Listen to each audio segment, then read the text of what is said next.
ओम हर हर महादेव शिव शंभो बाबा धवळेश्वराय नमो नमः। दीपं यदि परं ब्रह्मा दीपं यदि जनार्दनः दीपहरत मे पाप पूजा दीप नमस्तुते। बाबा धवळेश्वर महाप्रभु संसार सुखी रखंतो। आज शुभ गुरुवार रे समस्त श्रद्धाळु भक्त मानक आशीर्वाद करंतु। समस्त श्रद्धाळु भक्त मानकर मनस्कामना पूर्ण करंतु। कर्म क्षेत्र उन्नति करंतु। ग्रहरिष्ट मान खंडन करंतु।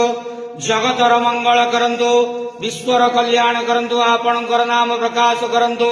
समस्त ग्वावसा भक्त मानकर मनस्कामना पूर्ण करंतु। हे बाबा धवळेश्वराय नमो नमः।